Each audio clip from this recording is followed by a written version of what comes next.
महंगाई मॅन म्हणून काँग्रेसनं आज पंतप्रधान नरेंद्र मोदीजींवर टीका केली आहे।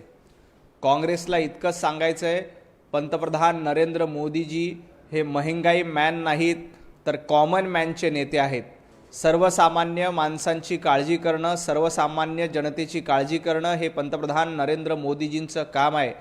काँग्रेसने फक्त चीनमध्ये जाऊन बघावं, तिथं 25% पेट्रोल आणि डिझेलच्या दरामध्ये वाढ झाली आहे। पाकिस्तानमध्ये जाऊन बघावं, तिथं जवळपास 100% पेट्रोल आणि डिझेलमध्ये वाढ झाली आहे। श्रीलंकेमध्ये लॉकडाऊन लावण्याची वेळ आली आहे। बांगलादेशमध्ये काय झालं बघा, ज्या चीनचा उदो सातत्यानं राहुल गांधी करतात, त्या चीनमध्ये देखील 25% पेट्रोल आणि डिझेलच्या दरामध्ये वाढ झाली। भारतामध्ये फक्त 4% ते 5% पेट्रोल डिझेल दरामध्ये वाढ झाली आहे।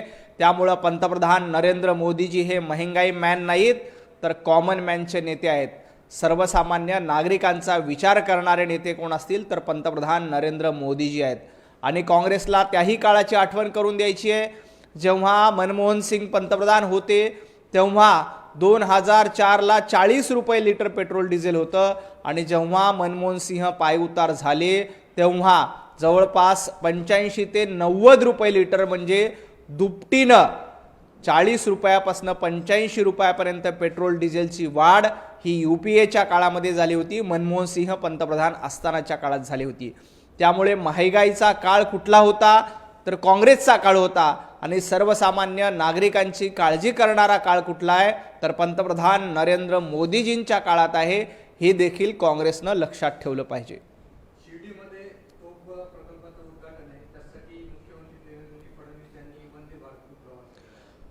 माननीय पंतप्रधान नरेंद्रजी मोदीजी यांनी आव्हान केल्यानंतर देशभरामध्ये नागरिकांकडनं मोठ्या प्रमाणात त्यांना प्रतिसाद मिळतोय आणि त्याच पावलावर पाऊल ठेवत देवेंद्रजी यांनी आधी बुलेटवरनं वर्षा ते विधान भवन असा प्रवास केला आणि आज शिर्डीला एका कार्यक्रमासाठी जायचं होतं तर देवाभाऊंनी ताफा घेऊन किंवा चार्टरनी जाणं पसंत केलं नाही, तर सर्वसामान्य नागरिकांप्रमाणे वंदे भारत एक्सप्रेसनी, जी वंदे भारत एक्सप्रेस पंतप्रधान नरेंद्र मोदीजींच्या काळामध्ये सुरू झाली आणि सुसाट सर्वसामान्य नागरिकांचा प्रवास करते, आज देवाभाऊ त्याच वंदे भारत एक्सप्रेसनं शिर्डीपर्यंत पोहोचतायत।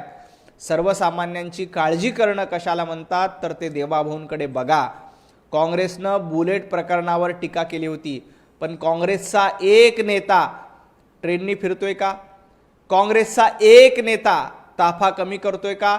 सातत्यानं काँग्रेसचे नेते उधळपट्टी करतायत, परंतु पंतप्रधान नरेंद्र मोदीजींच्या आव्हानानंतर देवाभाऊंनी बुलेटवर सवारी केली।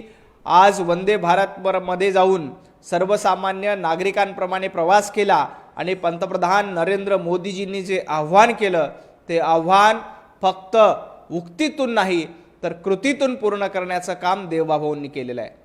रोहित पवार यांनी म्हटलंय की मेलडीच्या चॉकलेटप्रमाणे पेट्रोल डिझेल 1-1 रुपयांनी वाढत असून आजचे दिनच्या नावाखाली सत्तेत आलेल्या सरकारने देशभरातील झुरळांची अशा प्रकारे जिरवण्याची सुरुवात केली। रोहित पवारांना इतकंच सांगायचं आहे की संजय राऊतांच्या मार्गावर जाऊ नका। संजय राऊत ज्याप्रमाणे रोज उठून खोटं बोलतात तसं रोहित पवारांना ती सवय लागलेली आहे। संजय राऊतांना गुरु करण्याचं काम रोहित पवारांनी केलंय। मेलोडी चॉकलेट काय आहे हे देशाला माहिती आहे आणि झुरळ काय आहेत हे देखील माहिती आहे। रोहित पवार ज्या झुरळांचं कौतुक करतात त्या झुरळांना कसं चिरडायचं आणि किचनमध्ये आलेल्या झुरळांचा नैनाट कसा करायचा हे या देशातील, या महाराष्ट्रातील सर्व माता भगिनींना, गृहिणींना चांगलं ठाऊक आहे। रोहित पवार जास्त झुरळ करून ओरडू नका। या झुरळांनी तुमचा पक्ष देखील पोखरून टाकलाय, त्याकडे जरा जास्त लक्ष द्या। पंतप्रधान नरेंद्र मोदीजींचं नेतृत्व हे जनतेनं स्वीकारलेलं आहे। पंतप्रधान नरेंद्र मोदीजी हे देशाची काळजी घेत आहेत। रोहित पवार तुम्हाला तुमच्या मतदारसंघाची काळजी घेता येत नाही आणि मेलडीला कोणी कुरतडू शकत नाही आणि भारतीय अर्थव्यवस्थेला देखील कुणी कुरतडू शकत नाही। ती हिम्मत कुणामध्ये देखील नाही। ज्या जेन झीच्या नावावर, ज्या जेन झींच्या जीवावर रोहित पवारांना असं वाटतं की या महाराष्ट्रामध्ये अराजकता माजेल, या देशामध्ये अराजकता माजेल. रोहित पवारांनी लक्षात घ्यावावं, हा देश पंतप्रधान नरेंद्र मोदीजींच्या पाठीशी आहे. तुमच्यासारख्या झुरळांच्या पाठीशी हा कधीही उभा राहणार नाही. देवेंद्र फडणवीस यांचं सरकार हे मतचोरी आणि फेरफार यामुळे सत्तेत आलं आहे अशी भावना जनसामान्यात निर्माण झाली आहे असं हर्षवर्धन सपकाळ यांनी. हर्षवर्धनची सपकाळ जेव्हा केरळमध्ये काँग्रेस पार्टीला विजय मिळाला तेव्हा ती मतचोरी नव्हती का?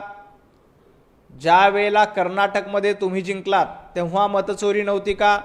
तेलंगणामध्ये तुमचं सरकार आलं तेव्हा मतचोरी करून फेरफार करूनच तुम्ही सरकारमध्ये आलात का? ज्या वेळेला काँग्रेसचा विजय होतो तेव्हा सारं काही आलबेल असतं. हर्षवर्धन सपकाळजी, तुम्ही पक्ष संघटनेकडे लक्ष देत नाहीत. तुम्ही सातत्यानं पंतप्रधान नरेंद्र मोदीजींवर टीका करता.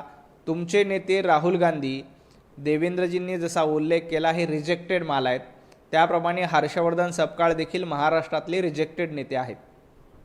सुप्रिया सुळे यांनी म्हटलं आहे की लवांड्यांची अटक ही लोकशाहीची हत्या आहे, यासाठी आम्हाला लढावंच लागेल.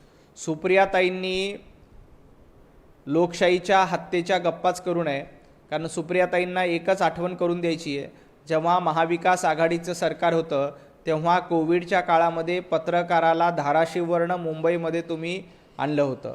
उद्धवजी ठाकरे मुख्यमंत्री होते तेव्हा कार्टून फॉरवर्ड केले म्हणून एका नौदल अधिकाऱ्याचा डोळा फोडला होता. केंद्रीय मंत्री असलेल्या नारायण राणेंना अटक करण्याची हिम्मत महाविकास आघाडीचं सरकार असताना झाली होती. मोहित कंबोज यांचं घर तोडण्यापर्यंतची मजल महाविकास आघाडी सरकारची केली होती. नारायण राणेंचं घर तोडण्यापर्यंतची हिम्मत सुप्रियाताई तत्कालीन महाविकास आघाडी सरकारने केलं होतं. आणि एवढंच काय, शरद पवार साहेबांवर टीका केली म्हणून केतकी चितळेला अटक करण्याचं काम महाविकास आघाडी सरकारने केलं होतं. आमच्या निखिल भांबरेंना देखील 1 महिना तुरुंगात ठेवण्याचं पाप कोणी केलं होतं? महाविकास आघाडी सरकारने केलं होतं. सुप्रियाताई, महाविकास आघाडीचे जर का पापाचे पाढे वाचायला लागलो तर दिवस पुरणार नाही. त्यामुळं विकास लवंडेंवर का कारवाई झाली? तर विकास लवंडेंनी जे काही चुकीचं केलं असेल त्याबद्दल पोलिसांनी कालच खुलासा केला आहे. परंतु वारकऱ्यांमध्ये घुसखोर घुसलेत अशा पद्धतीचं बेताल बेजबाबदार वक्तव्य विकास लवंडे यांनी केलं होतं. जेव्हा शरद पवार साहेबांचं वारकरी कौतुक करतात, जेव्हा शरद पवार साहेबांवर एखादा अभंग लिहिला जातो तेव्हा सुप्रियाताईंना तो पवित्र वाटतो, तेव्हा वारकरी कुठेही घुसखोरी झाली असं वाटत नाही. तेव्हा त्या वारकऱ्यामध्ये पवारकरी येतात तेव्हा सुप्रियाताईंना सगळं काही अलबेल वाटतं. आणि तेच वारकरी जेव्हा हिंदू धर्माची पताका घेऊन, भागवत धर्माची पताका घेऊन सत्य जनतेला सांगायला लागतात तेव्हा सुप्रियाताई, तुम्हाला मात्र पोटशूळ उठतो. हे बंद करायला पाहिजे. इथला वारकरी संप्रदाय सुज्ञ आहे. पवारांचं कौतुक झालेलं चालतं, परंतु हिंदू धर्माचं आणि भागवत धर्माचं कौतुक झालं की चालत नाही. हेच विकास लवंडे यांचं धोरण होतं, त्याच्यामुळं त्यांच्यावर कारवाई झालेली आहे. विधान परिषदेच्या जागेबाबत महायुतीमध्ये मतभेद आहेत. शिंदेची सेना 7 जागेवर ठाम आहे अशी बातमी. विधान परिषदेच्या जागा संदर्भात एकनाथजी शिंदे यांच्यासोबत चर्चा सुरू आहे. माननीय मुख्यमंत्री देवेंद्रजी फडणवीस साहेब, एकनाथजी शिंदे, सुनेत्राताई पवार हे एकत्र बसतील आणि विधान परिषदेच्या जागाचा फॉर्म्युला काढला जाईल. एक गोष्ट नक्की आहे, विधान परिषदेच्या 17ही जागांसाठी आम्ही महायुती म्हणूनच एकत्र लढणार आहोत. महायुतीच्या सर्वच्या सर्व जागा, 17च्या 17 जागी महायुतीचेच उमेदवार विजयी होतील. त्याबद्दलचा फॉर्म्युला येत्या काही 1-2 दिवसामध्ये निश्चित केला जाईल आणि महायुती म्हणून आम्ही महाविकास आघाडीला पूर्णपणे 1-0 अशा फरकाने या विधान परिषदेच्या निवडणुकीला आम्ही विजयी होऊ.